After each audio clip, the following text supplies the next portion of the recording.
Thank you Bhavani. Thank you. యద్రూపం యదధిష్టానం యత్సృష్టం యత్ సంస్థం యత్పరం యచ్చ, ఈ విశ్వం గురించి ఈ 6 ప్రశ్నల్ని వేశాడు. సో ఇప్పుడు యత్ సృష్టం, దీనిని ఎలా సృష్టిస్తాడు, అసలు ఏమీ లేని ఏమీ లేని స్థితి నుంచి ఈ విశ్వం అసలు ఎలా తయారవుతుంది అనే విషయాన్ని ఇప్పుడు బ్రహ్మదేవుడు చెప్పబోతున్నాడు అనమాట.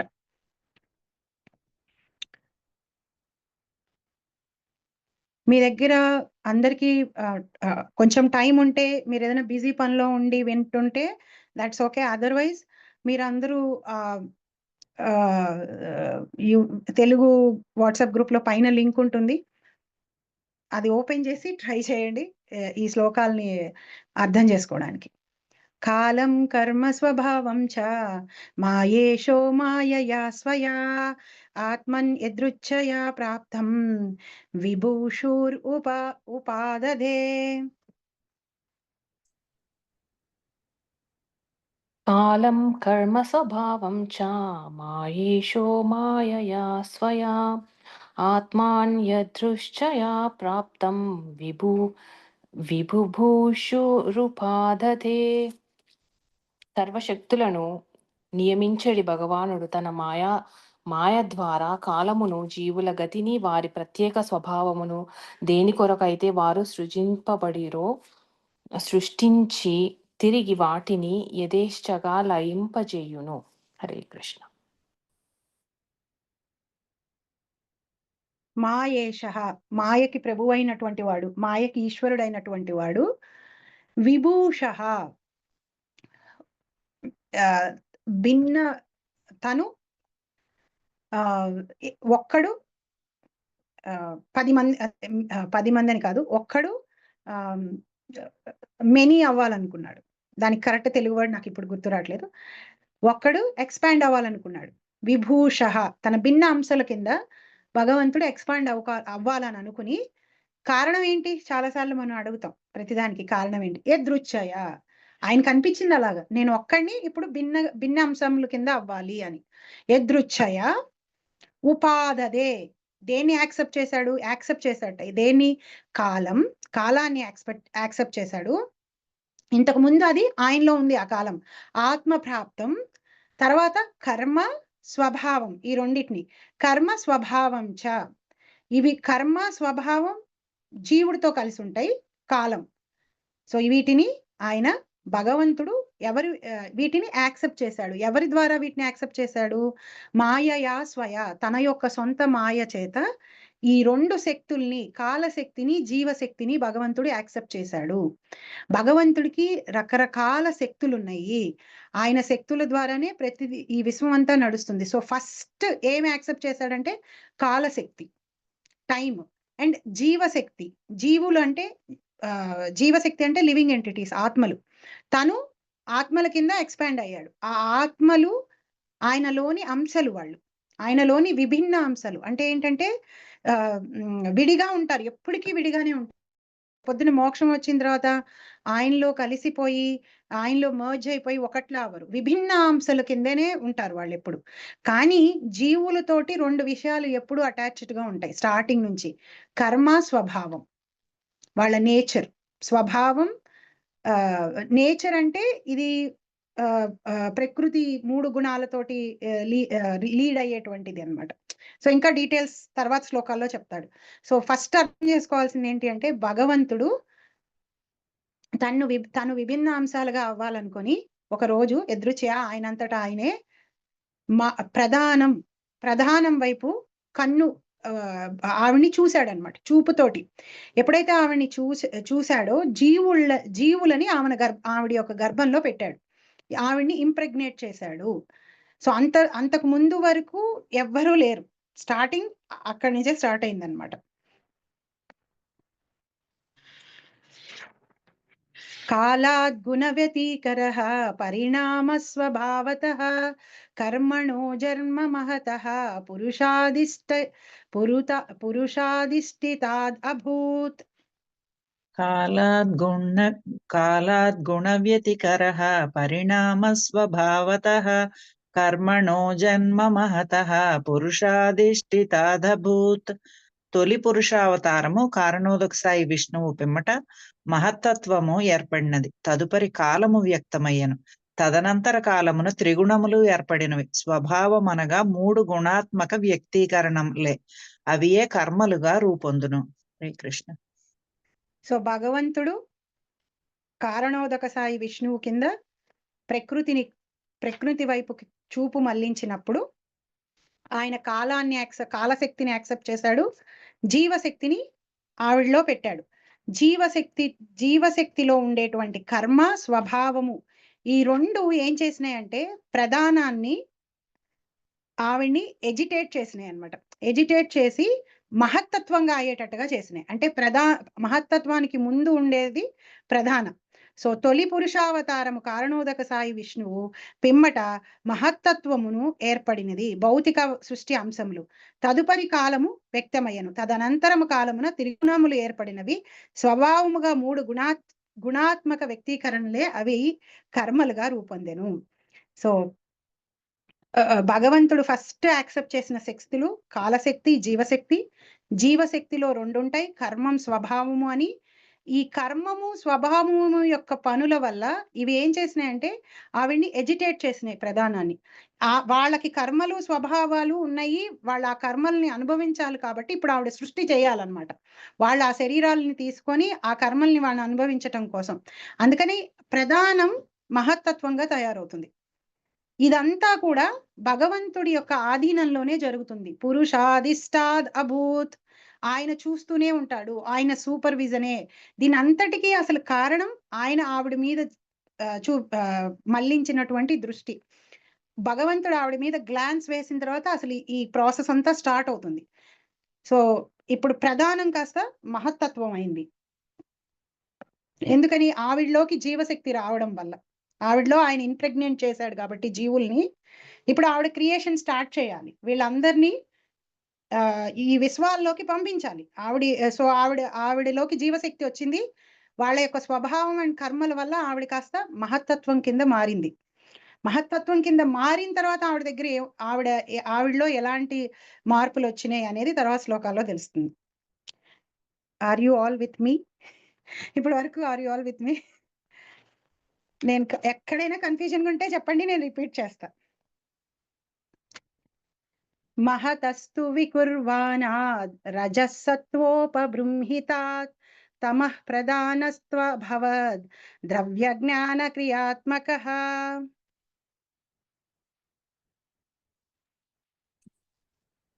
మహత్తత్వము వికారమునందుట ద్వారా భౌతిక కర్మలు కలుగుచున్నవి. తొలుత సత్వగుణము మరియు రజోగుణము రూపొందును. తదుపరి తమోగుణ కారణమున ద్రవ్యము, దానికి సంబంధించిన జ్ఞానము, భౌతిక జ్ఞానపు వివిధ కర్మలు ప్రకటమగును. సో మహత్తత్వంలో ఉండేటువంటివే ఈ 3 గుణాలు అన్నమాట. సత్వ, రజస్, తమో గుణాలు. మహత్తత్వంలో తమో గుణం ఎక్కువగా ఉండదు. అది ఎక్కువగా రజస్ సత్వగుణాలతోటి డామినేట్ చేయబడి ఉంటుంది అన్నమాట. ప్రధానంలో అసలు అక్కడ గుణాలే ఉండవు. ఆవిడలో గుణాలు ఉండవు. సో అక్కడ జీవులు గుణాలకి ఎఫెక్ట్ కారు. కానీ ఆ తర్వాత ఎప్పుడైతే ప్రధానం మహత్తత్వం కింద మారుతుందో, మహత్తత్వంలో ప్రిడామినేటింగ్ గా రజస్ అండ్ సత్వగుణాలు ఉంటాయి అన్నమాట. ఆవిడ తర్వాత మహత్తత్వము వికారమునందుట ద్వారా భౌతిక కర్మలు కలుగుచున్నవి. తొలుత సత్వగుణము మరియు రజోగుణము రూపొందును. తదుపరి తమోగుణము కారణ ద్రవ్యము, దానికి సంబంధించిన జ్ఞానము, భౌతిక జ్ఞానపు వివిధ కర్మలు ప్రకటమగును. సో స్టార్టింగ్ లో మహత్తత్వంలో ఉండేటువంటివి ఇవి 2 రజస్ అండ్ సత్వగుణాలే ఉంటాయి. తర్వాత ఆవిడ తమో గుణంలోకి ట్రాన్స్ఫర్ అవుతుంది అనమాట. సో మహస్తత్తు వికుర్వనాద్ అంటే ఆవిడ వికారం చెందుతుంది. వికారం చెందినా ఇంకా ఆవిడలోకి తమో గుణం రాదనమాట. ఇప్పుడు ఈ స్థితిలో కూడా ఇంకా ఆవిడ ఏది ప్రీడామినేటింగ్ గా ఉంటుంది? రజసత్వోపబృంహితాత్. రజోగుణము సత్వగుణము ప్రీడామినెంట్ గా ఉంటుంది ఆవిడ దగ్గర. తమః ప్రధానాస్తు తు అభవత్. తమః ప్రధానం తరువాత తమస్సు బయలుదేరి ఈ 3 వస్తాయి. ఆదిభూత, ఆధ్యాత్మ, ఆదిదైవ. ఇవి 3 శక్తుల కింద మారుతాయి. ద్రవ్య, జ్ఞాన, క్రియ. ఈ 3 శక్తుల కింద.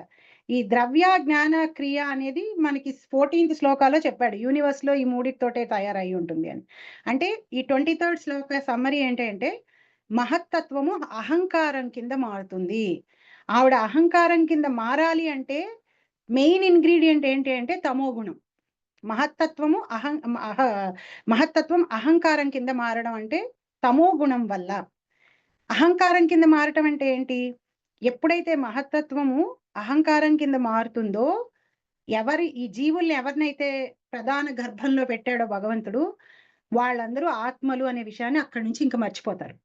వాళ్ళకి అహంకారం మొదలవుతుంది. అంటే వాళ్ళు కానటువంటి శరీరాన్ని వాళ్ళు అనుకోవడం మొదలు పెడతారు అక్కడి నుంచి.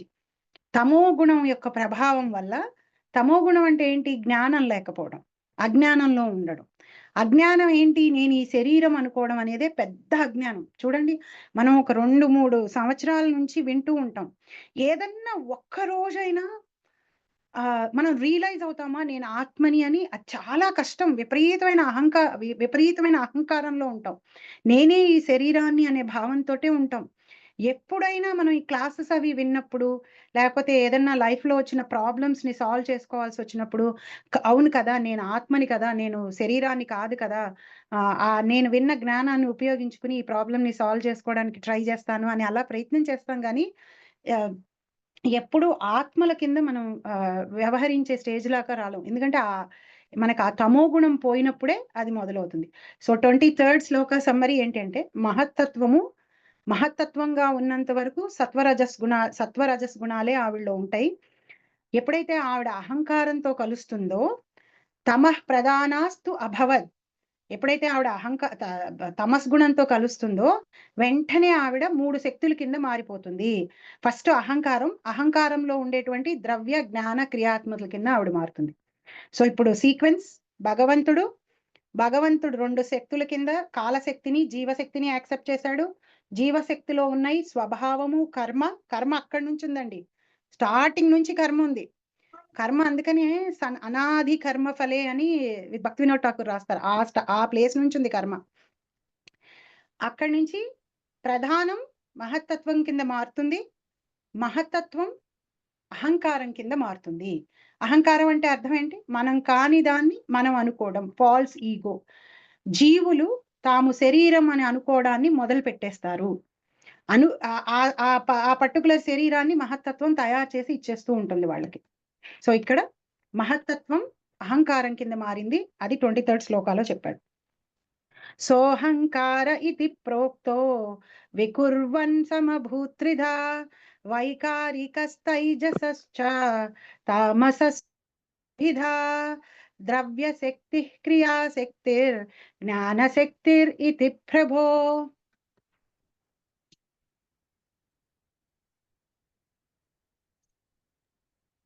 सोऽहङ्कार इति प्रोक्तो विकुर्वन् समभूत्रिधा वैकारिकस्तैजसश्च तामसश्चेति यद्भिदा ద్రవ్యశక్తిక్రియాశక్తిర్జ్ఞానశక్తిరితి ప్రభో. స్వార్థగతి పూర్ణమగు అహంకారము ఆ విధముగా 3 లక్షణములలోనికి రూపాంతరం పొంది ద్రవ్యశక్తి, జ్ఞానశక్తి, క్రియాశక్తి అనేది 3 విభాగములందు గల సత్వగుణము, రజోగుణము, తమోగుణములుగా తెలియబడును. నారద, దీనిని అవగతం చేసుకొనుటకు నీవు సమర్థుడవై ఉన్నావు. హరే కృష్ణ. నేను ఒకటి షేర్ చేద్దామని ట్రై చేస్తున్నా. దానికి అది క్లియర్ గా చేయలేకపోతున్నా. Just a second.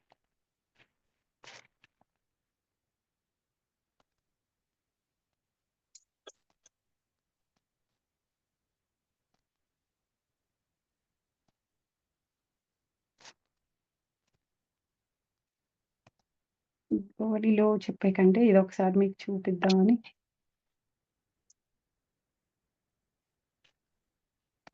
ఇది కనిపిస్తున్న ఇది ఇంగ్లీష్ లో ఉంది. నాకు తెలుగు రాయడం రాదు కాబట్టి నేను తెలుగులో రాయలేదు. సో ఇది నాది ఎప్పుడో ఓల్డ్ నోట్స్. సో ఇందాక నుంచి నేను మాట్లాడుతున్న వాటికి ఒక రిప్రజెంటేషన్ అన్నమాట. కారణోదక సాయి విష్ణు మొదటి పురుషావతారం కాలశక్తిని జీవశక్తిలో ఉండేటువంటి కర్మ స్వభావాలతోటి ప్రధానాన్ని అంటే ప్రకృతిని, మెటీరియల్ నేచర్ని చూసినప్పుడు ఆవిడ మహత్తత్వం కింద మారుతుంది. ఆవిడ ఆవిడ మహత్తత్వం కింద మారి మహత్తత్వం అహంకారం కింద మారుతుంది. అహంకారం ఎప్పుడైతే ఉంటుందో అప్పుడు అది తమస్సు చేత చాలా ప్రీడామినేట్ చేయబడుతుంది అనమాట. ఇప్పుడు ఈ అహంకారం సత్వగుణంతో కలిసినప్పుడు జ్ఞానశక్తి అవుతుంది, సాత్విక అహంకారం అవుతుంది. అహంకారం రజోగుణంతో కలిసినప్పుడు ఆవిడ క్రియాశక్తి అవుతుంది. అహంకారము తమోగుణంతో కలిసినప్పుడు ద్రవ్యశక్తి అవుతుంది. సో ఆవిడ తామస అహంకారం, రాజస అహంకారం, సాత్విక అహంకారం కింద ఈ అహంకారము ట్రాన్స్ఫార్మ్ అవుతుంది అనమాట. నెక్స్ట్ స్వార్థగతి పూర్ణమగు అహంకారము ఆ విధముగా 3 లక్షణములోనికి రూపాంతరం పొందును. అహంకారం మళ్ళీ 3టిలోకి వెళ్తుంది. రూపాంతం ఉంది. ద్రవ్యశక్తి, జ్ఞానశక్తి, క్రియాశక్తి అనేబడే 3 విభాగముల యందు గల సత్వ రజో తమో గుణములుగా తెలియబడును. నారద, దీనిని అవగతము చేసుకున్నటకు నీవు సమర్థుడివై ఉన్నావు. సో ఇక్కడ నుంచి ఈ సత్వ రజస్ తమో గుణాలుగా ఆ మహత్తత్వంలో అహంకారంతో కలిసి ఆవిడ మేనిఫెస్ట్ అవుతుంది అనమాట, రూపాంతరం చెందుతుంది.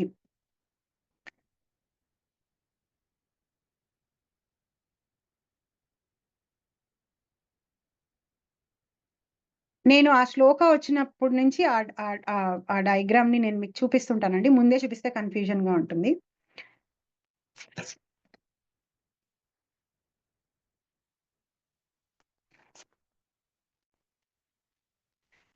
తామసాద్ అపి భూతాధేర్వికుర్వనాద్ అభూన్నవః తస్య మాత్రా గుణశబ్దో లింగం యదృష్టుర్దృశ్యయో.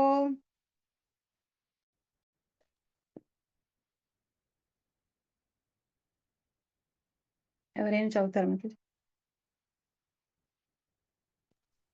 తామసాదపి భూతాదేర్వికుర్వాణాదభూన్నభః తస్య మాత్రా గుణశబ్దో లింగం యదృష్టృదృశ్యయోః. మిథ్యాహంకారపు చీకటి నుండి ఒక్క నిమిషం మాతాజీ. మిథ్యాహంకారపు చీకటి నుండి పంచభూతములలో తొలిదైన ఆకాశము ఉద్భవించెను. ద్రష్ట దృశ్యముతో సంబంధము కలిగి ఉన్నట్లుగా ఆకాశము యొక్క సూక్ష్మ రూపము శబ్దమై ఉన్నది. హరి.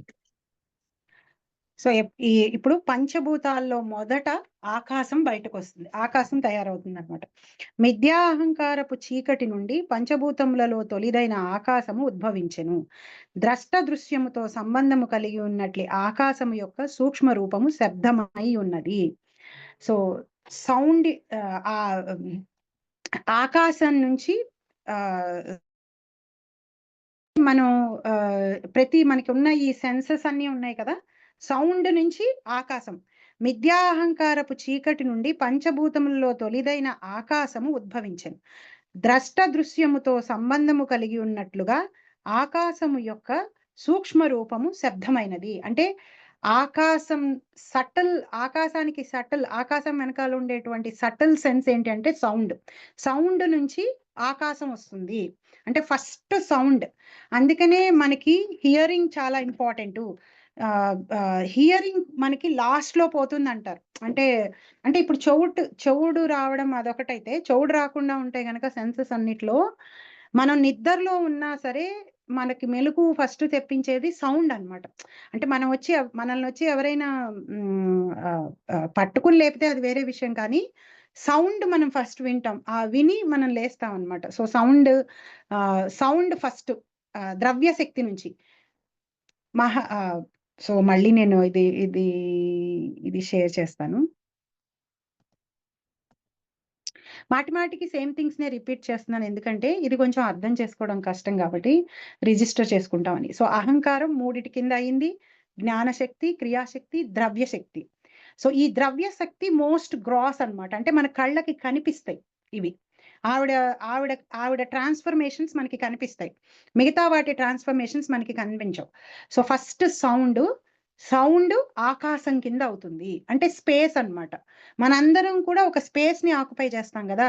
మనం స్పేస్ లేకుండా ఉండం. మనం ఒక 10 మంది ఒక 10 మంది ఒక చోట ఉన్నామంటే కొంత ఏరియా మటుకు మనం ఆక్యుపై చేసి ఉంటాం. అంటే మనకి స్పేస్ కావాలి. సో సౌండ్ స్పేస్ కింద మారింది. అదే ఫస్ట్ తయారైంది ఈ విశ్వంలో ఏంటంటే సౌండ్ స్పేస్ కింద మారింది.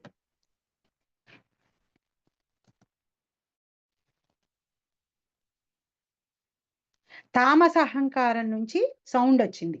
ద్రవ్యశక్తి నుంచి సౌండ్ నుంచి ఆకాశం తయారయ్యాయి. అది ఫస్ట్ 25th శ్లోక యొక్క సమ్మరీ అది అన్నమాట.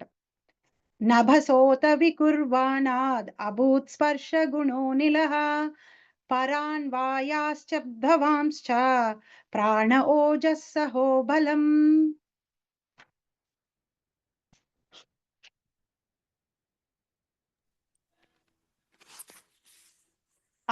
నేను ఆ 3 నేను చదివేసి నేను ఎక్స్‌ప్లెయిన్ చేసిన తర్వాత చదువుదుగాని రండి.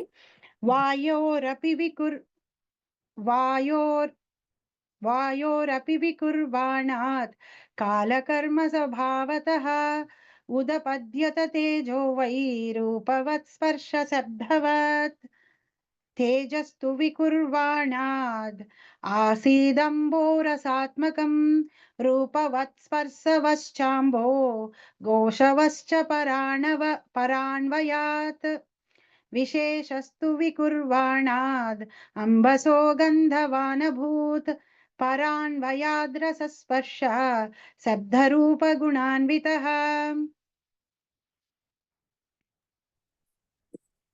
నభసో గో హెడ్ మాతాజీ. లేదు చదవండి మీరు. నభసోధ వికుర్వాణాద్ అభూత్ స్పర్శ గుణో నిలః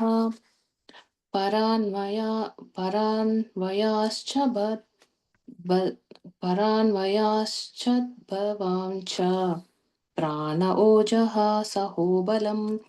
వాయోరపి వికుర్వాణాత్ కళా కర్మ స్వభావతః ఉదపద్యత తేజో వైరూపవస్పర్శ శబ్దవత్. తేజసస్తు వికుర్వాణాదసి దంభో రసాత్మకం రూపవత్సర్షవశ్చాంభో ఘోషవశ్చ పరాన్వయాత్. విశేషస్తు వికుర్వాణాంబసో గంధవానభూత్ పరాన్వయాత్ రసస్పర్శ శబ్దరూప గుణాన్వితః. ఆకాశము వికారము నొందిన కారణమున స్పర్శ లక్షణముతో వాయువు జనించెను. పూర్వపు కర్మముననుసరించి వాయువు సైతము శబ్ద పూర్ణమును జీవనపు మూల నియమ పూర్ణమును ఓజస్సు మనోశక్తి దేహశక్తి అయి ఉన్నది. కాలక్రమమున మరియు స్వభావరీత్యా వాయువు వికారము నొందినప్పుడు స్పర్శ మరియు శబ్ద లక్షణములతో రూపము నొందుంచు అగ్ని జనించెను. అగ్ని సైతము వికారము నొందిన కారణమున రసపూర్ణము మరియు రుచి పూర్ణము అగు జలము ప్రకటమయ్యెను. పూర్వపు క్రమముననే ఇదియును స్పర్శ రూపములను కలిగియుండి శబ్ద పూర్ణమును అయ్యుండును.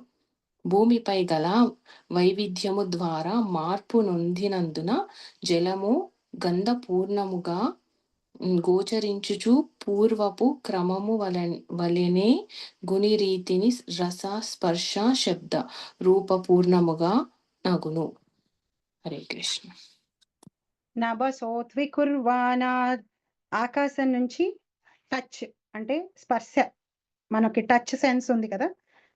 ఇవన్నీ మన సెన్సెస్ ఏనండి. ఇవన్నీ ఎట్లా ఫస్ట్ వచ్చినాయని టచ్ సెన్స్ అంటే మనకి ఎవరైనా ముట్టుకుంటే తెలుస్తుంది కదా. అది తెలియడం మనకున్నటువంటి స్పర్శ జ్ఞానం వల్ల. సో ఆకాశం నుంచి నభసోత వికుర్వాణాద్ ఆకాశం నుంచి సటల్ గా అభూత్ స్పర్శ గుణం వచ్చింది. స్పర్శ గుణం నుంచి అనిలహ అంటే వాయువు అనిలహ ఇది మనం అనిలాత్మజం వాయుపుత్రుడు అని మనం చదువుకుంటాం కదా రామాయణంలో. అందుకని ఆని తీసేసామంటే అది వాయువు కాదు, అప్పుడు ఆయన వేరే ఆ మీనింగ్ మారిపోతుంది అనమాట. సో అనిల అంటే వాయువు యొక్క పుత్రుడు కాబట్టి అనిలాత్మజం అని చదువుతాం. సో వాయువు ఆ స్పర్శ నుంచి ఎయిర్ వస్తుంది, వాయువు వస్తుంది. ఎయిర్ నుంచి పర అన్వయాత్ శబ్దవాంఛ, ఎయిర్ నుంచి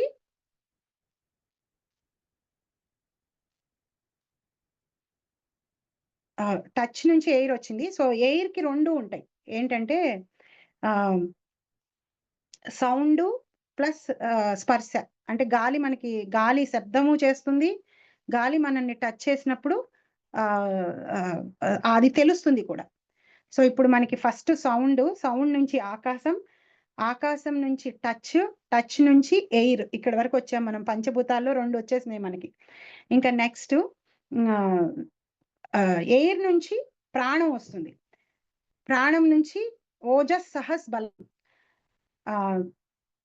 ప్రాణవాయువు అంటాం కదా మన శరీరాల్లో ఉండేటువంటి ప్రాణవాయువు.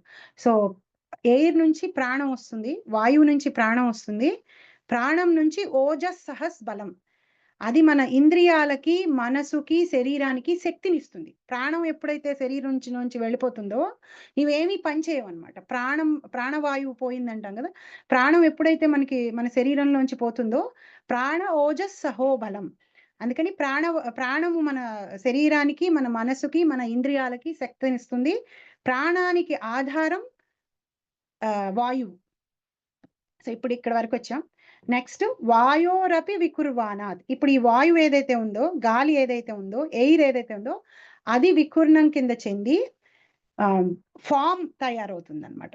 అంటే మనందరికీ ఒక ఫామ్ ఉంది, మనం అందరం ఫామ్లెస్ గా లేము, మనందరికీ ఒక రూపం ఉంది, రూపం తయారవుతుంది. సో ఆకాశము వికారమునుంది కారణమున స్పర్శ లక్షణముతో వాయువు జనించెను. పూర్వపు క్రమమును అనుసరించి వాయువు సైతము శబ్దపూర్ణమును, జీవనపు మూల నియమపూర్ణము, ఓజస్సు, మనోశక్తి, దేహశక్తి అయి ఉన్నది. కాలక్రమమున మరియు స్వభావరీత్యా వాయువు వికారమునొందినప్పుడు స్పర్శ మరియు శబ్ద లక్షణములతో రూపమునందుచు అగ్ని జనించెను.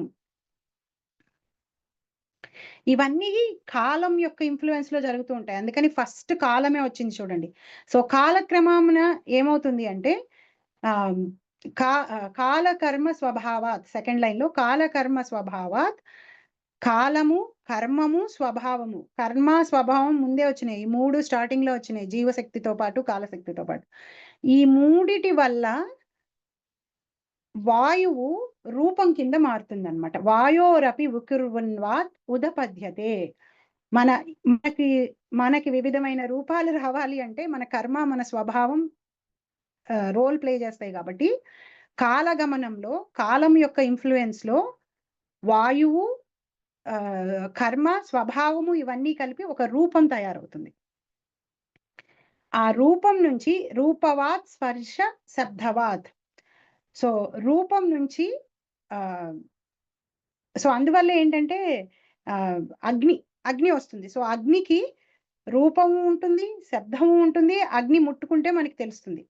అంటే వాయువు నుంచి రూపం వస్తుంది, రూపం నుంచి అగ్ని వస్తుంది. సో అందువల్ల అగ్నికి ఈ 3 లక్షణాలు ఉంటాయి: సౌండ్, టచ్, ఫాము. మీకు ఆకాశానికి ఫామ్ లేదు, మీరు ఆకాశానికి ఒక ఫామ్ చెప్పలేరు. మీరు వెళ్ళుంటే అక్కడ ఓన్లీ సౌండే ఉంది. ఆ తర్వాత ఆకాశం నుంచి వచ్చిన తర్వాత వచ్చింది వాయువు. వాయువుకి ఫాము, సౌండ్ ఉంది. వాయువుకి టచ్, సౌండ్ ఉంది. వాయువుకి కూడా ఒక ఫామ్ లేదు. గాలికి ఒక రూపాన్ని చెప్పలేరు మీరు. గాలికి దాన్ని దేంట్లో అయినా పెడితే, దాన్ని దేంట్లో అయినా మీరు ఫిల్ చేస్తే ఆ రూపం అది తీసుకుందని మనం ఊహించుకోవాలి. కానీ మన కళ్ళకి రూపంతో వాయువు కనిపించదు, గాలి కనిపించదు మనకి. కానీ గాలి మనల్ని టచ్ చేసినప్పుడు మనకి తెలుస్తుంది, గాలి శబ్దం చేస్తుంది. సో ఈ 2. సో నెక్స్ట్ వచ్చే పంచభూతం ఏంటి? అగ్ని. అగ్ని దగ్గరికి వచ్చేటప్పుడు అగ్ని కనిపిస్తుంది, మనకి కనిపిస్తుంది, వినిపిస్తుంది, సౌండ్ ఉంటుంది, మనం ముట్టుకోగలం కూడా. సో నెక్స్ట్ ట్రాన్స్ఫర్మేషను అది. దాని తర్వాత తేజస్తు వికుర్వనాద్ ఆసీదంబో రసాత్మకం రూపవత్ స్పర్పవాశ్చాంబో. ఇప్పుడు ఇంకా నీళ్ళు వస్తాయి అన్నమాట. ఫస్ట్ టేస్ట్ వస్తుంది. సో అగ్ని నుంచి టేస్ట్ వస్తుంది. తేజస్సు తు వికుర్వన్నాత్, అగ్ని ఏం వికారం చెందుతుంది? ఆసీద్ అంబో రసాత్మకం. అగ్ని నుంచి టేస్ట్ వస్తుంది, టేస్ట్ నుంచి నీళ్ళు వస్తాయి. అంబో అంటే నీళ్లు. అందుకని నీళ్ళకి ఏముంటాయి? నీళ్ళకి సౌండ్ ఉంటుంది, టచ్ ఉంటుంది, టేస్ట్ ఉంటుంది, ఫామ్ ఉంటుంది. సో ఈ 4 నీళ్ళలో కనిపిస్తాయి అన్నమాట మనకి.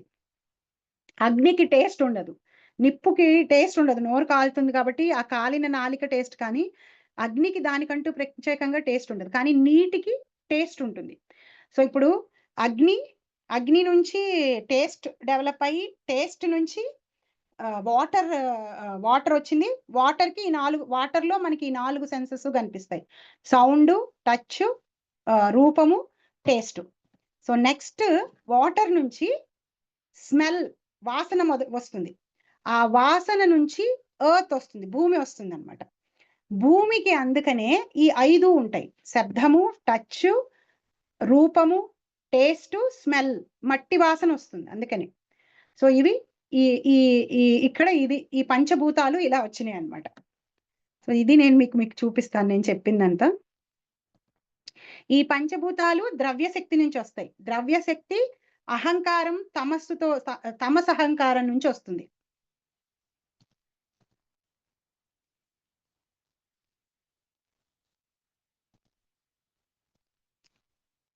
షేర్ చేయడానికి ట్రై చేస్తున్నాను, అంతకంటే ఏం లేదు.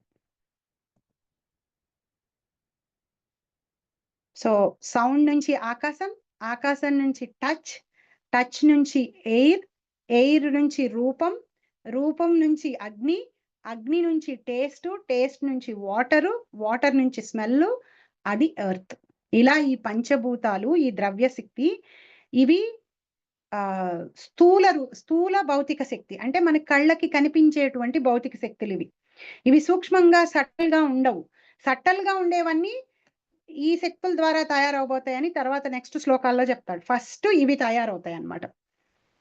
29 శ్లోకం వరకు ఈ తమస్ అహంకారం వీటి రూపంలో వస్తుంది అని చెప్పి చెప్పాడు. ఓకేనా అండి అందరు?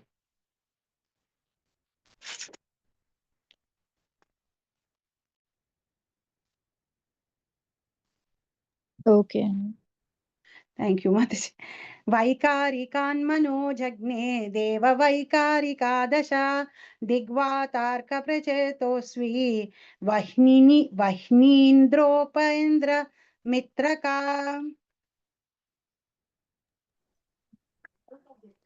వైకారికాన్మనోజగ్నే దేవా వైకారికాదశ దిగ్వాతార్క ప్రచేతో స్వి వహ్నినోంద్రీపేంద్రమిత్రకా. సత్వగుణం నుండి మనసు ఉద్భవించి ప్రకటమగును. అదే విధముగా దేహ చలనములను నియంత్రించు 10 దేవతలు కూడా ప్రకటమైరు. వారే దిక్కులను నియమించువాడు వాయు నియామకుడు సూర్యదేవుడు, దక్ష ప్రజాపతి జనకుడు, అశ్విని కుమారులు, అగ్నిదేవుడు, ఇంద్రుడు, ఉపేంద్రుడు, ఆదిత్యులలో ముఖ్యుడు, ప్రజాపతి యొక్క బ్రహ్మ అను వారిగా పిలువబడిరి. వీరందరూ ఆ రీతిగా ప్రకటమైరి. హరే కృష్ణ. సో తమస్ అహంకారంలో పంచభూతాలు వచ్చినాయి అనేది మనకి చెప్పేశాడు. ఇప్పుడు సత్వ అహంకారం అంటే మహత్వత్వం 3 కింద అయ్యి జ్ఞాన క్రియ ద్రవ్యశక్తుల కింద అయింది.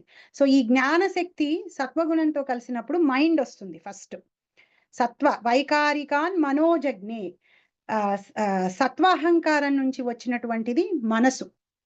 మనసు రాగానే ఆ మనసుని నిగ్రహించేటువంటి దిక్పాలకులు అంటే ఇప్పుడు మనకున్న ఈ సెన్సెస్ అన్నిటికీ టచ్, చూడడం, వినడం, వీటన్నిటిని నియంత్రించేటువంటి దేవతలు ఉంటారు. ఇవన్నీ మనకి ఏదో చాలా క్యాజువల్ గా మన ఓన్ టాలెంట్ తోటి మనం చూడగలుగుతున్నాం, వినగలుగుతున్నాం, అర్థం చేసుకోగలుగుతున్నాం, టచ్ చేసుకోగలుగుతున్నాం అని మనం అనుకుంటుంటాం. కానీ వీటిని మనకి అనుగ్రహిస్తున్నటువంటి దేవతలు ఉంటారన్నమాట. సో కళ్ళకి, చెవులకి దిగ్దేవతలు, ఇవి నెక్స్ట్ చాప్టర్ లో వస్తాయి, నెక్స్ట్ శ్లోకాల్లో వస్తాయి. నేను జస్ట్ మీకు ఊరికే ముందే చెప్తున్నాను అనమాట.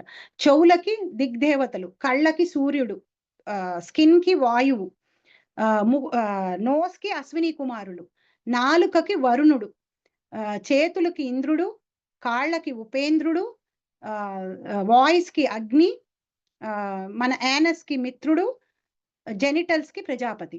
వీళ్ళందరూ ఈ దేవతలు వాటిని అనుగ్రహించటం వల్ల ఇవి ఫిజికల్ పార్ట్స్ ఉన్నంత మాత్రాన ఇవి పనిచేస్తాయని మనం అనుకోవడానికి లేదు.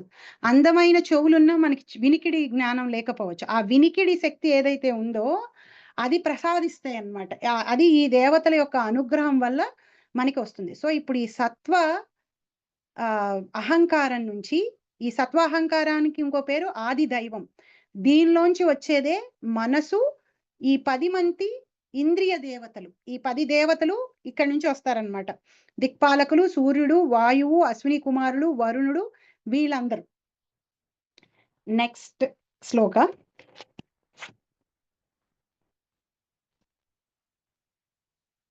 దిగ్వాతర్క ప్రచేతసస్వి. మైండ్ ఆ సెన్సెస్ కి, ఆ ఇంద్రియాలకి అధిపతులైనటువంటి దేవతలు వచ్చారు. తైజసాత్తు వికుర్వాణాద్ ఇంద్రియాణి దశా భవన్ జ్ఞాన శక్తి క్రియా శక్తిర్బుద్ధి ప్రాణశ్చ తైజసౌ శ్రోత్రం త్వఘ్రాణ దృగ్జిహ్వా వాగ్ధోర్మేద్రాంగ్రిపాయవః.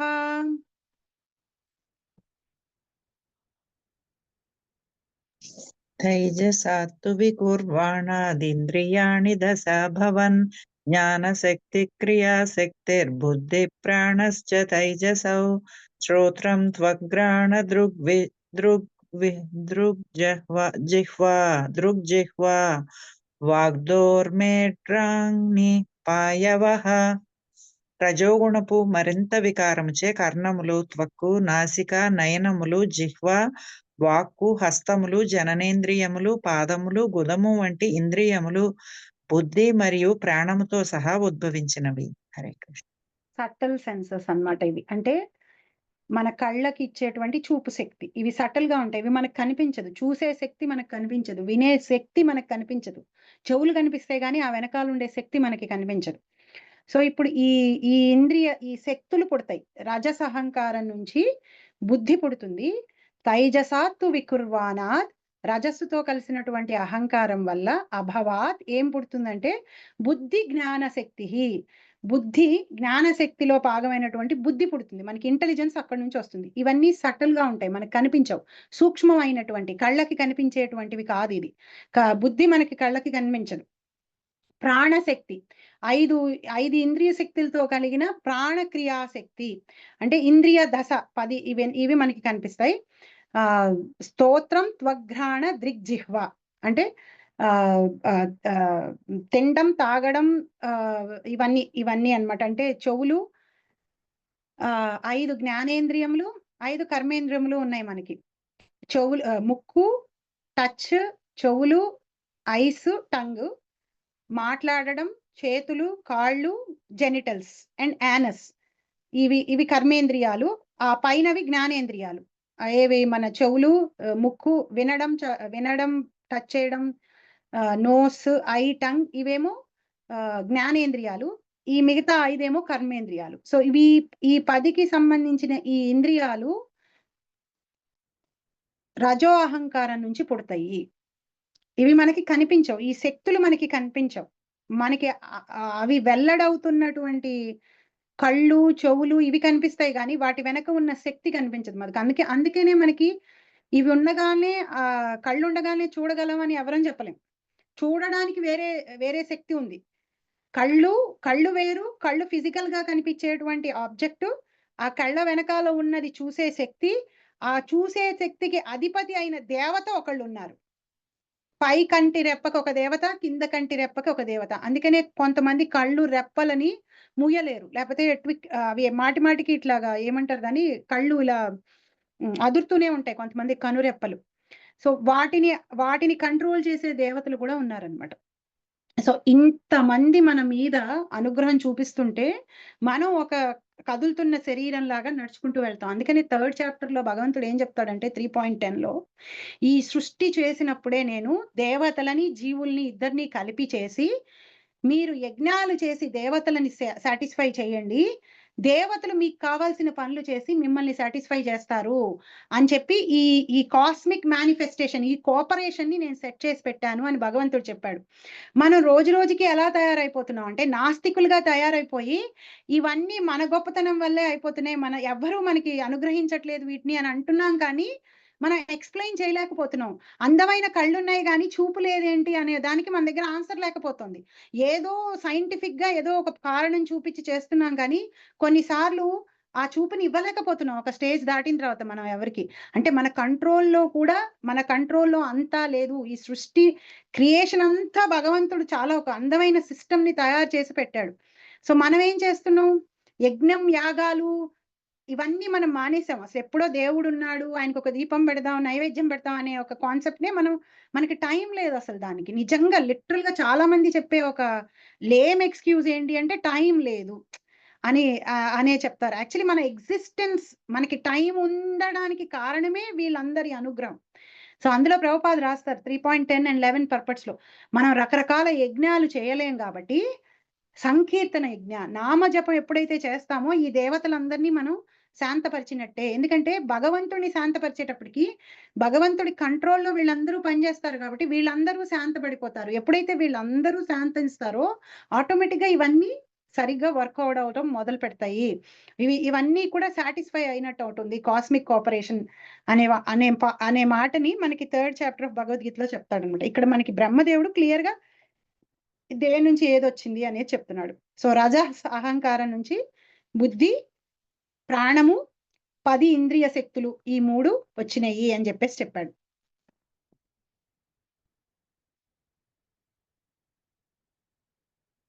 యదైతే సంగత భావ భూతేంద్రియ మనోగుణ యదాయతన నిర్మాణే నసేకుర్బ్రహ్మ విత్తమ సంహత్య చాన్యోన్యం భగవశ్చక్తి చోదిత సదసత్వం ఉపాధాయ చోభ్యం సజ్రుర్హి అదః.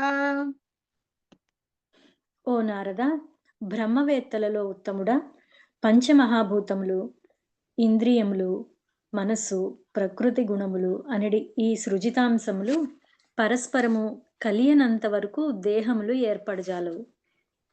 ఈ విధంగా ఇవన్నీయును భగవత్ శక్తిచే జత కూడినప్పుడు సృష్టి యొక్క మూల గౌణ కారణములు రెండింటినీ అంగీకరించుచు ఈ విశ్వము నిక్కముగా ప్రకటమయ్యను. సో యూనివర్స్ కి కావాల్సిన ఎలిమెంట్స్ అన్ని రెడీగా ఉన్నాయి. 24 మన దీంతో కూడా కలిపి అహంకారంతో కూడా కలిపి 24 అంటారు. 23 ప్రస్తుతానికి 23 అంటే 5 సెన్సెస్, 11 ఇంద్రియాలు, 5 తన్మాత్రాలు అంటే టచ్, వాసన చూడటం, ఇవి వాటికి సంబంధించిన ఇంద్రియానికి సంబంధించిన ఇంద్రియ ఆబ్జెక్ట్స్, కళ్ళు, చెవులు, ఇవన్నీ అన్నీ రెడీగా ఉన్నాయి. కానీ ఇంకా ఇవన్నీ అసెంబుల్ కాలేదు. ఇవన్నీ ఇవన్నిటిని తీసుకుని ఒక జీవుణ్ణి తీసుకుని ఒక శరీరాన్ని తయారు చేసి ఒక రూపాన్ని తీసుకురావాలి. ఒక మనిషినో, జంతువునో, దేవతనో, 8.4 మిలియన్ స్పీషీస్ ఉన్నాయి కదా. ఆ 8.4 మిలియన్ స్పీషీస్ ని ఇప్పుడు ఇవన్నీ భగవంతుడు ఇచ్చిన తర్వాత ఈ ఇంగ్రీడియంట్స్ అన్నిటినీ తీసుకుని బ్రహ్మదేవుడు మొదలెడతాడు. వేటిని ఆయన సృష్టించలేదు. ఇవన్నీ ఆయన వీటన్నిటిని సృష్టించి ఆయనకి ఇచ్చిన తర్వాత ఇప్పుడు ఈ ఉన్న వాటిని అన్నిటినీ తీసుకుని సృష్టి మొదలవుతుంది. ఇవన్నీ వీటన్నిటిని ఎవరు కలుపుతారు? భగవంతుడి యొక్క మాయాశక్తి ఆవిడ కలుపుతుంది. అందుకనే పార్వతీ పరమేశ్వరులు తల్లిదండ్రులు ఈ విశ్వానికి.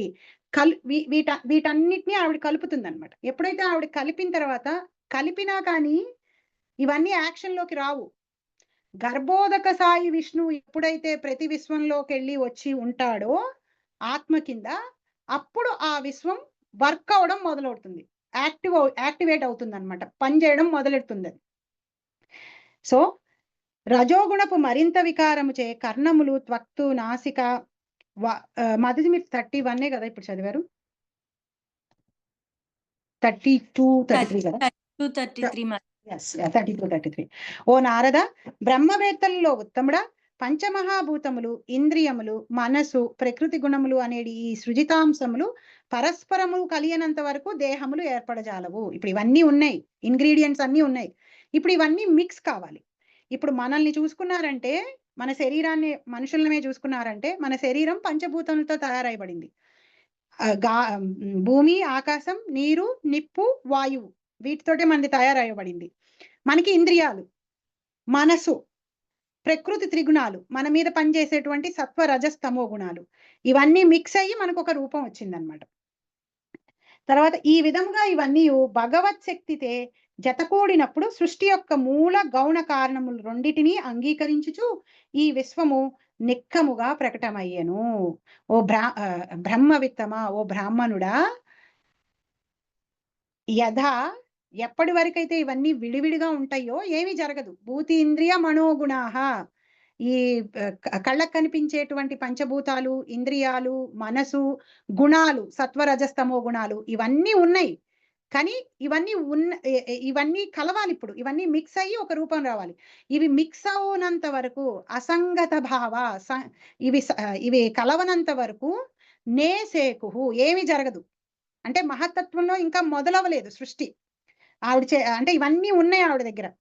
కానీ ఇవన్నీ కలపటానికి యద్ ఆయంతనే నిర్మాణే, ఇవన్నీ కలవనంత వరకు ఏ శరీరాలు తయారవవు. ఇవన్నీ తయారయ్యి శరీరాలు తయారవుతాయి. తదా సంహత చ అన్యోన్యం, భగవంతుడి యొక్క భగవత్ శక్తి చోదిత, భగవంతుడి యొక్క శక్తి వీటన్నిటినీ కలుపుతుంది. వీటన్నిటిని కలిపి ఒక రూపాలని తయారు చేస్తుంది. ఎప్పుడైతే ఈవిడ కలుపుతుందో సదసత్వం ఉపాధ్యాయ, ప్రైమరీ సెకండరీ రూపాలు అంటే మూల గౌణ రూపాలు తయారవడం మొదలవుతాయి. ఎన్నో రకాల రూపాలు ఉన్నాయి కదా. కొన్నిట్లో తెలివి తక్కువగా ఉంటుంది, కొందరికి బుద్ధి ఉండదు, కొన్ని రూపాలకు అసలు బుద్ధే ఉండదు, కొన్ని రూపాల్లో బుద్ధి ఎక్కువగా ఉంటుంది, సూక్ష్మమైనవి కూడా వాళ్ళు చూడగలుగుతారు. పైలోకాల్లో ఉండేటువంటి దేవతలు వాళ్ళు మన మీద గొప్పగా ఉంటారు వాళ్ళు. సో మనకంటే కింద ఉన్న వాళ్ళకి బుద్ధి తక్కువగా ఉంటుంది, వాటికి బుద్ధి ఉండదు. వాళ్ళ మాస్టర్స్ ఎట్లా తిట్టితే అలా అవి జరుగుతుంటాయి. సో అందుకని ప్రైమరీ సెకండరీ మూల గౌణ రూపాలు రెండింటినీ కూడా ఆవిడ తయారు చేస్తుంది. చేసి ఉభయం ససృజ హే అదా, ఈ శరీరాలని ఈ విశ్వము నిక్కముగా ప్రకటమును. అప్పుడు ఈ విశ్వంలోకి ఇవన్నీ ఈ రూపాలన్నీ 14 లోకాల్లో వచ్చి పడతాయి అన్నమాట. ఈ తయారైనటువంటి రూపాలన్నీ ఈ 14 లోకాలని నింపి పెడతాయి. వర్షపూగ సహస్రాంతే తదండం ఉదకేశయం కాలకర్మ స్వభావస్థో జీవో జీవమజీవయత్.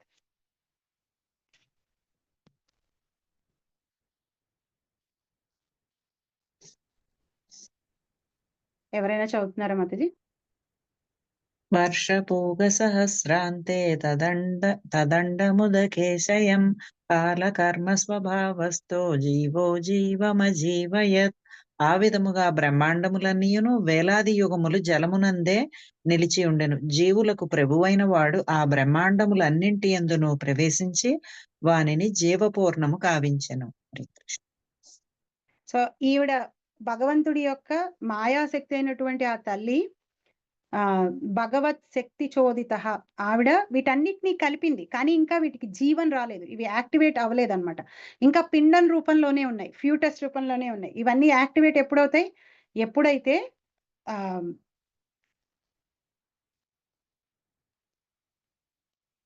వర్షపూగా సహస్రాంతే, ఒక 1000 సంవత్సరాల పాటు ఇన్యాక్టివ్ గా లైఫ్లెస్ గా ఆ యూనివర్స్ అలా ఉంటుందన్నమాట. కారణ సముద్రంలో తేలుతూ ఉంటుంది, ఏమి యాక్టివిటీ లేకుండా. వర్షపూహ సహస్రాంతే జీవ కాల కర్మ స్వభావస్థ, భగవంతుడు కాల కర్మ స్వభావంతో ఎప్పుడైతే గర్భోదక సాయి విష్ణు కింద ఆ విశ్వంలోకి ఎంటర్ అయ్యి పాల సముద్రంలో ఉదకసేనే పాల సముద్రంలో పడుకుంటాడో అప్పుడు లైఫ్ ఇస్తాడు ఆ విశ్వానికి. ఆ లైఫ్ ఇవ్వగానే మొత్తం 14 లోకాలు ఫంక్షన్ అవడం మొదలు పెడతాయి అన్నమాట. అప్పుడు వరకు ఒక 1000 సంవత్సరాల పాటు లైఫ్లెస్ గా ఆ సముద్రంలో ఇన్యాక్టివ్ గా ఫ్రోజన్ స్టేట్ లో ఉంటాయి. అవి ఇంగ్రీడియంట్స్ అన్ని వచ్చినాయి, అన్ని కలపబడినాయి, శరీరాలు తయారు చేయబడినాయి, కానీ యాక్టివేట్ కాలేదు. భగవంతుడు వచ్చి గర్భోదక సాయి విష్ణువు కింద విశ్వంలో ఉన్నప్పుడే ఆ విశ్వం యాక్టివేట్ అవుతుంది. సో విశ్వం నాశనం అయిపోయేటప్పుడు కూడా వెళ్ళిపోయేది ఎవరు? ఫస్ట్ గర్భోదక సాయి విష్ణువు వెళ్ళిపోగానే మొత్తం విశ్వం యొక్క ఎగ్జిస్టెన్సే నాశనం అయిపోతుంది. అసలు ఇది చదువుతుంటే మనం భగవంతుడికి అసలు కృతజ్ఞత చెప్పకుండా, భగవంతుడు లేకుండా మనం అసలు లేనే లేము. సో ఈ క్రియేషన్ అంతా బ్రహ్మదేవుడు చెప్తుంటే, సో 1000 సంవత్సరాల పాటు లైఫ్లెస్ గా ఉన్నటువంటి ఆ యూనివర్స్ పిండం దాన్ని దాన్ని యాక్టివేట్ చేస్తాడు భగవంతుడు. కారణ సముద్రంలో అలా ఉంటుంది. దాన్ని గర్భోదక సాయి విష్ణు ఎంటర్ అయ్యి ఆయన యాక్టివేట్ చేస్తాడు. సో ఇప్పుడు ఇక్కడి నుంచి ఏంటి అంటే ఆయన ఎలా విశ్వరూపాంతోటి ఆ విశ్వంలో ఉన్న 14 లోకాలు ఆయనకి లింక్ ఎట్లాగా అనే విషయం ఇప్పుడు ఇక్కడ చెప్తుంది. సో దీని తర్వాత పురుష సూక్తం వస్తుంది అనమాట. పురుష సూక్తం, మంత్రపుష్పం ఇవన్నీ చదివే వాళ్ళకి అందులో ఉండే మీనింగ్, ఈ సృష్టిని ఆయన ఎలా చేశాడు అని చెప్పేటువంటిదే ఇదన్నమాట. సయేవ పురుషస్తస్మాద్ అంఢం నిర్విద్య నిర్గతః సహస్రో వంగ్రిబాహవక్షః సహస్రాణన శీర్షవాణ్. సయేవ పురుషస్మాద్మండం నిర్భిద్య నిర్గతః సహస్రోర్వక్షి బాహ్వక్ష సహస్రానన శీర్షవాన్. అతడు అనగా మహావిష్ణువు కారణ సముద్రమునందు శయనించుచునే దాని నుండి వెలుపలికి వచ్చి హిరణ్య గర్భుని రూపమున తనను తాను విభజించుకుని ప్రతి విశ్వమునందును ప్రవేశించి వేలాది పాదములు, హస్తములు, ముఖములు, శిరములాదివి గల విరాట్ రూపమును ధరించును. సో ఇంత సృష్టి చేస్తున్నాడు కదా, ఆయన బయటుండి మళ్ళీ విశ్వంలోకి వస్తే ఆయన లేడా అంటే కాదు, అక్కడ అలాగే ఉంటాడు. ఇవన్నీ జరుగుతున్న పైన గోలోకంలో కృష్ణుడిలాగా అలాగే ఉంటాడు. ఆయన ఎక్స్పాండ్ చేసుకొని ఈ పనులన్నీ ప్రతి విశ్వంలో చేస్తూ ఉంటాడు. సయేవ పురుషస్తస్మాద్, ఆ తర్వాత ఆ పురుషుడు సయేవ పురుషుడు మహావిష్ణువు, కారణోదక సాయి విష్ణువు, గర్భోదక సాయి విష్ణు కింద ఎక్స్పాండ్ అవుతాడు ప్రతి యూనివర్స్ లోకి. అండం నిర్మిథ్య, ఆ అండాన్ని ఆ విశ్వాన్ని ఛేదించుకొని లోపలికి వచ్చి నిర్గత, బయట నుంచి లోపలికి వచ్చి సహస్ర ఉరు అంగ్రి బాహు అక్ష, 1000 తలలు, 1000 చేతులు, 1000 కళ్ళు, 1000 పాదాలతోటి, 1000 మొహాలతోటి సహస్ర ఆనన శీర్షవాన్. సో అతడు మహావిష్ణువు కారణ సముద్రమునందు శయనించుచూనే దాని నుండి వెలుపలికి వచ్చి హిరణ్య గర్భుని రూపమున తనని తాను విభజించుకొని ప్రతి విశ్వమునందు ప్రవేశించి వేలాది పాదములు, హస్తములు, ముఖములు, శిరములాది గల విరాట్ రూపమును ధరించును. ఆ మహావిష్ణువే ప్రతి విశ్వంలోకి వెళ్తాడు గర్భోదక సాయి విష్ణువు కింద. అక్కడుంటాడు, మళ్ళీ ఆయనే ప్రతి విశ్వంలోకి వెళ్ళి ఆ విశ్వాన్ని యాక్టివేట్ చేస్తాడు. దీనికి పురుష సూక్త కాంటెక్స్ట్ ఏంటంటే సహస్ర శీర్ష పురుష సహస్రాక్ష సహస్రపాత్ సభూమిన్ విశ్వతో వృత తయాతిష్టా దశాంగుళం. ఈ మంత్రం చదువుతాం మనం, విష్ణు సహస్రనామంలో కూడా చదువుతాం ఇది. సో దీనికి రిఫరెన్స్ ఇక్కడ అన్నమాట. యస్యే హావ్యయవైర్లోకాన్ కల్పయంతి మనీషినః కట్యాదిభిరధః సప్తోర్ధవం జఘానాదిభిః. విశ్వమందలి లోకములన్నీయును భగవానుని విరాట్ రూపం యొక్క వివిధ ఊర్ధ్వ అధోభాగములు ప్రదర్శనమని గొప్ప తాత్వికులు కల్పన కావింతురు. కల్పయంతి, కల్పన కావింతురు అనేది పదము ప్రధానమైనది. పరతత్వపు విరాట్ రూపము శ్రీకృష్ణ భగవానుని నిత్యమగు ద్విభుజ రూపమునకు అనుసంధానము కావింపజాలని కాల్పనిక తత్వవేత్తలు ఊహాకల్పనమై ఉన్నది. గొప్ప తాత్వికులచే ఊహించబడేది విశ్వరూపము భగవానుని రూపములలో ఒకటైనను దాదాపు ఊహాత్మకమై ఉన్నది. సప్త ఊర్ధ్వలోకములు విశ్వరూపము యొక్క కటి ప్రదేశమునకు పైన భాగము, సప్త అధోలోకము విరాట్ రూపముని కటి ప్రదేశమునకు కింద భాగము స్థితమై ఉన్నట్లుగా చెప్పబడినది. ఇచ్చట వెల్లబుచిన భావం ఏమనగా దేవదేవుడు తన దేహము యొక్క సర్వాంగములు నెరిగి ఉన్నాడు కనుక సృష్టి అందంచోటను ఏదీను అతని నియంత్రణకు పరము కాదు. ఇది అలగారికల్ గా, అంటే మనం ఊహించుకొని అర్థం చేసుకోవడానికి ఎలా భగవంతుడు ఈ సృష్టిలో ఏదీ కూడా భగవంతుడికి తెలియకుండా ఉండదు, భగవంతుడికి కంట్రోల్లో లేకుండా ఉండదు అనే విషయాన్ని చెప్పడం కోసం కాల్పయంతి మానిషః, తత్వవేత్తలు ఈ విశ్వాన్ని ఆ భగవంతుడి విరాట్ స్వరూపం కింద ఊహించుకుంటారు అనే విషయాన్ని ఇక్కడ బ్రహ్మదేవుడు చెప్తున్నాడన్నమాట. అంటే ఈ రూపము, ఈ విశ్వరూపము మిగతా రూపాల్లో లాగా దివ్యమైన లోకాల్లో కనిపించదు. ఇది శాశ్వతంగా ఉండేది కాదు. ఇది ఎక్కడో ఒక చోట ఉంటున్నది కాదు. అండర్‌స్టాండ్ చేసుకోవడానికి అంటే ఇప్పుడు ఎవరైనా అన్ని పనులు చేసేస్తున్నారనుకోండి. ఆవిడకి 100 చేతులు, 100 కాళ్ళు ఉన్నాయంటే అర్థం ఆవిడకి నిజంగా ఉన్నట్టు కాదు. ఆవిడ అంత మల్టీ టాస్కింగ్‌లో ఎక్స్‌పర్ట్ అని అర్థం అన్నమాట. అది అలగోరికల్‌గా చెప్పేటట్టు. సో ఇక్కడ కూడా బ్రహ్మదేవుడు అదే చెప్తున్నాడు. ఇహ ఈ యూనివర్స్ ఈ యొక్క విశ్వంలో కాల్పయంతి మనీషిణః, తెలివి కల వాళ్ళు, తత్వవేత్తలైన వాళ్ళు లోకాన్ యస్య అవ్యయః, ఈ లోకాలన్నిటిని, ఈ 14 లోకాలన్నిటిని భగవంతుడి యొక్క అంగాల కింద ఊహించుకుంటారు. కట్యాదిభిర్ అధః సప్త, ఆయన కటి ప్రదేశానికి, ఆయన వేస్ట్‌కి కింద 7 లోకాలు ఉన్నట్టు, ఆయన వేస్ట్‌కి పైన 7 లోకాలు ఉన్నట్టు, సప్త ఊర్ధ్వం జగానాదిభిః, పైన 7 ఉన్నట్టుగా వాళ్ళు ఊహించుకుంటూ ఉంటారు అనే విషయాన్ని ఇక్కడ మనకి బ్రహ్మదేవుడు చెప్తున్నాడన్నమాట. పురుషస్య ముఖం బ్రహ్మ క్షత్రమేతస్య బాహ్వః ఊర్వోర్వైశ్యో భగవతః పదభ్యాం శూద్రో వ్యజాయత. బ్రాహ్మణులు అతని ముఖమునకు, క్షత్రియులు అతని బాహులకు, వైశ్యులు అతని ఊరువులకు ప్రాతినిధ్యము వహింతురు, శూద్రులు అతని పాదముల నుండి జన్మించిరి. సో తెలివి గల వాళ్ళందరూ కూడా తల కింద, మనం మేనేజర్లు, స్ట్రాటజీ ప్లాన్ చేసేవాళ్ళు, వాళ్ళు 100 మంది ఉండరు, వాళ్ళు కొంతమందే ఉంటారు.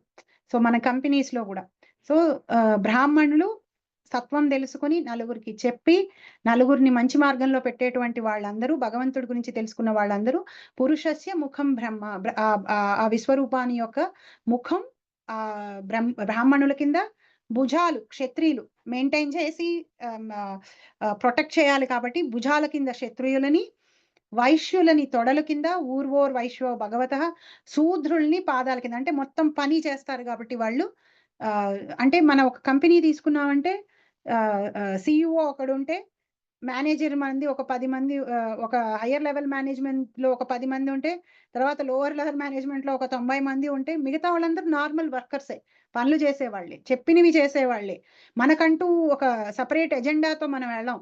నా ఇష్టం వచ్చినట్టు నేను ఈ కంపెనీని రన్ చేస్తానని మనం అనలేం. అక్కడ ఏమి వాళ్ళు తీసుకుంటారో దాన్ని మనం చెయ్యాలి.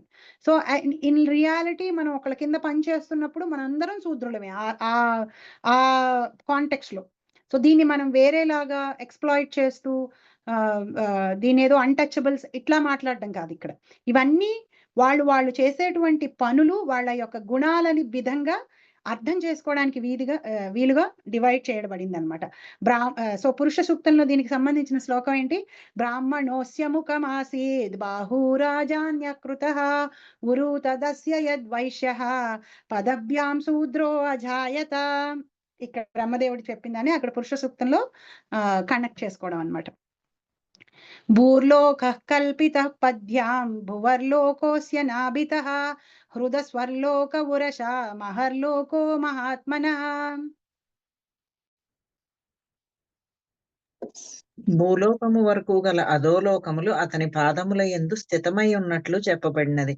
భువర్లోకము నుండి ఆరంభమగు మధ్యలోకములు అతని నాభి యందు స్థితమైనవి.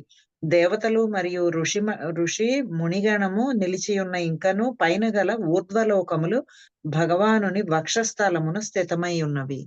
14 లోకాలు, పాదాల నుంచి ఆయన హిప్స్ వరకు, పాతాళం నుంచి భూలోకం వరకు ఉండే లోకాలన్నీ, అక్కడ ఆయన నాభి దగ్గర భువర్లోకం, స్వర్గం ఆయన హృదయం దగ్గర, స్వర్గము మహర్లోకము ఇవన్నీ ఆ పైల లోకాలన్నీ ఆయన తల దగ్గర. సో ఇక్కడ భూలోకము వరకు గల అధోలోకములు అతని పాదములు యందు స్థితమై ఉన్నట్లు, భువర్లోకము నుండి ఆరంభమగు మధ్యలోకములు అతని నాభి యందు స్థితమైనవి. దేవతలు మరియు ఋషి మునిగణము నిలిచి ఉన్న ఇంకనూ పైన గల ఊర్ధ్వలోకములు భగవానుని వక్షస్థలమున స్థితమై ఉన్నాయి. మహర్, సత్య, తప, జనలోకాలు ఆయన వక్షస్థలం మీద ఉన్నట్టుగా చెప్పబడుతుంది. గీర్వాయం జనలోకస్య తపోలోకస్తనద్వయాత్ మూర్ధాభిः సత్యలోకస్తు బ్రహ్మలోకः సనాతనః. భగవానుని విరాట్ రూపము యొక్క వక్షస్థలము నుండి మెడ వరకు జనలోకము తపోలోకమనెడి లోకముల స్థితమై ఉండెను. అత్యున్నతమగు సత్యలోకము తద్రూప శిరముపై నిలిచియున్నది. ఎంతైనను ఆధ్యాత్మిక లోకములు సనాతనములై ఉన్నవి.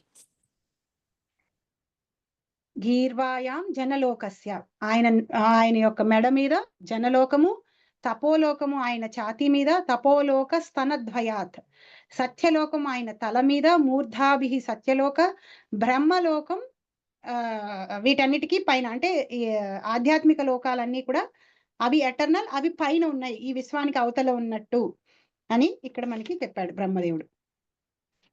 తత్కట్యాం చాతలం క్లుప్తం ఊరుభ్యాం వితలం విభో జానుభ్యాం సుతలం శుద్ధం జంగాభ్యాం తు తలాతలం మహాతలం తు గుల్పాభ్యాం ప్రపద్యాభ్యాం రసాతలం పాతాళం పాదతలత ఇతి లోకామయః పుమాన్.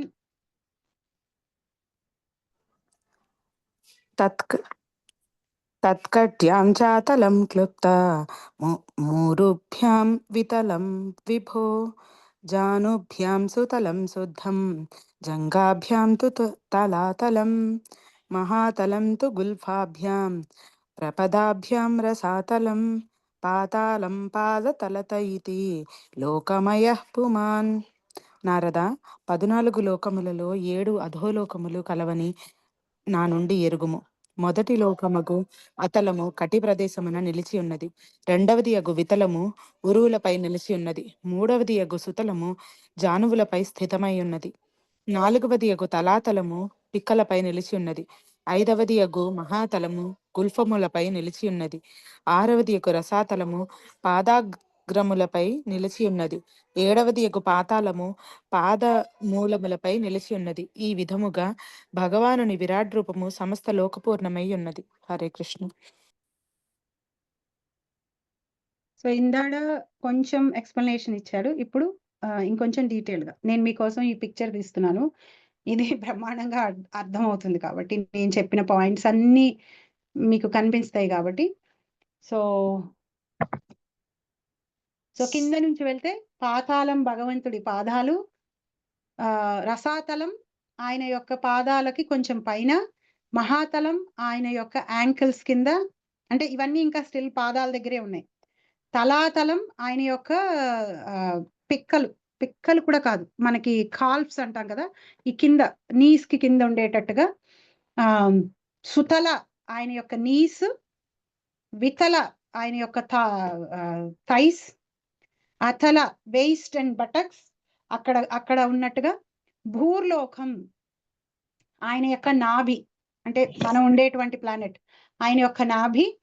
స్వర్గం హార్ట్ పైన ఉంటుంది స్వర్గం, సారీ భూర్లోకం తర్వాత భువర్లోకం ఉంటుంది, నేవల్ టు హార్ట్. ఇక్కడ రాక్షసులు దెయ్యాలు మన మీద వాళ్ళు సటల్ గా ఉంటారు, మనకి కనిపించరు కాబట్టి వాళ్ళకి. సో ఆ పైన స్వర్గలోకం, ఇంద్రాది దేవతలు ఉండేటువంటి స్వర్గలోకం. స్వర్గలోకం భగవంతుడి యొక్క హృదయం కింద. మహర్లోకం ఆయన యొక్క ఛాతి. జనలోకం సప్త ఋషులు ఉంటారు, మారీచాది సప్త ఋషులందరూ, వీళ్ళందరూ ఆయన యొక్క నెక్. తపలోకం లిప్స్ ఆర్ బ్రెస్ట్ కింద. సత్యలోకం ఆయన యొక్క తల కింద. ఇలా ఒకటి మనం ఊహించుకోవచ్చు అనమాట ఇది. సో ఆయన వచ్చి ఇందాడు మనకు చెప్పినట్టు గర్భోదక సాయి విష్ణువు కింద ప్రతి విశ్వంలోకి ఆయన వెళ్ళంది, ఈ విశ్వం అసలు ఫంక్షన్ అవడమే మొదలెట్టదు అనే పాయింట్ కి ఇక్కడ ప్రతి విశ్వం ఒక పిక్చర్ ఇట్లా మనకి కనిపిస్తుంది. 42 భూర్లోక కల్పిత పద్యాం భువర్లోకస్య నాభితః స్వర్లోక కల్పితో మూర్ధ్నా ఇతి వా లోక కల్పనా. భూర్లోక కల్పిత పద్యాం భువర్లోకోస్య నాభితః స్వర్లోక కల్పితో మూర్ధ్నా ఇతి వా లోక కల్పన.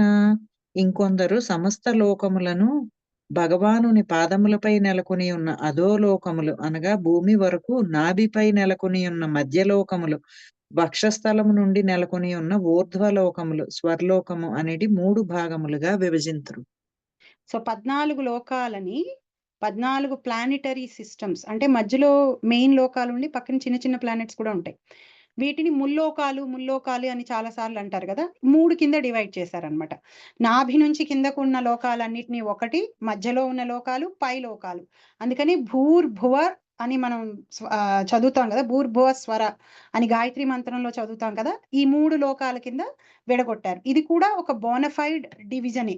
ఇది మనకి శాస్త్రాలు బ్రహ్మదేవుడు చెప్తున్నటువంటి డివిజన్. ఈ 14 లోకాలని ఈ 3 కింద కూడా డివైడ్ చేశారు అని చెప్పి. అంటే మనకి ఇవన్నీ అర్థం చేసుకోవడానికి, దీన్ని ఇలా భగవంతుడి విరాట్ రూపంతో అనుసంధానం చేసి అర్థం చేయించడానికి అర్థం ఏంటంటే, ఏ లోకాల్లోనూ ఏది కూడా భగవంతుడి కంట్రోల్లో లేకుండా, భగవంతుడి అనుగ్రహం లేకుండా, భగవంతుడి మెర్సీ లేకుండా జరగనే జరగదు అనే విషయం మనం అర్థం చేసుకోవడం కోసం మనకి ఈ 3 టైప్స్ ఆఫ్ ఇలస్ట్రేషన్స్, భగవంతుడి శరీరంలో ఈ 14 లోకాలని పెట్టి ఎలా అర్థం చేసుకోవచ్చు, అలాగే వర్ణాలని, ఈ 4 వర్ణాలని ఎలా అర్థం చేసుకోవచ్చు, బ్రాహ్మణ, క్షత్రియ, వైశ్య, శూద్రం, అలాగే ఈ 3 ముల్లోకాలని ఎలా అర్థం చేసుకోవచ్చు అనేది బ్రహ్మదేవుడు ఇక్కడ ఈ నారదుల వారికి ఎక్స్ప్లెయిన్ చేశాడనమాట ఈ శ్లోకంలో. దీంతోటి ఈ చాప్టర్ ఎండ్ అవుతుంది. ఎవరికైనా ఏమైనా క్వశ్చన్స్ కానీ కామెంట్స్ కానీ?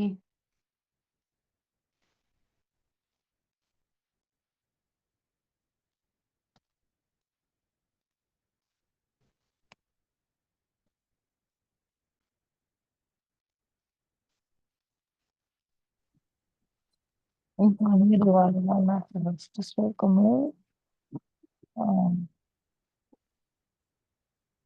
మిగిలిన మనం చదివేటప్పుడు, వినేటప్పుడు మనం ఆత్మ అనే విషయం గుర్తుపెట్టుకోవాలి అని అనిపిస్తూ ఉంటుంది. కానీ ఒకసారి అది అయిపోయిన తర్వాత ఎప్పుడైనా రియల్ లైఫ్ సిచ్యువేషన్స్ని హ్యాండిల్ చేసేటప్పుడు అసలు ఆత్మ అనే విషయం గుర్తుకే రాదండి. అంటే మొత్తం శరీరంతో సంబంధించినవి ఏమైనా అన్నీ నేను చేసేసాను అనే అనిపిస్తా ఉంటుంది. అది అదొకటి కాన్స్టెంట్గా విన్నప్పుడు ప్రాక్టీస్లో దాన్ని ప్రాక్టీస్ చేయడం అనేది ఐ థింక్ చాలా ఎఫర్ట్. అసలు ఎఫర్ట్ అని కూడా కాదండి, అసలు గుర్తు 99% అయితే గుర్తు రాదు. ఎప్పుడో 1% సిచ్యువేషన్ అయిపోయిన తర్వాత ఓకే, ఎందుకు నేను ఈ శరీరానికి సంబంధించిన దానికి మొత్తం నేనే కంట్రోలర్‌నని ఆలోచిస్తున్నాను అనేది ఒక నిమిషం గుర్తొస్తదేమో. కానీ ఇవాళ చెప్పిన శ్లోకాల్లో అంటే మనము ఆత్మ అనేది మాత్రం గుర్తుపెట్టుకోవాలి. దాని తర్వాత ఎవ్రీ స్టేజ్ దీంట్లో ఏది భగవంతుడి ఆధీనంలో లేకుండా అయితే జరగట్లేదు.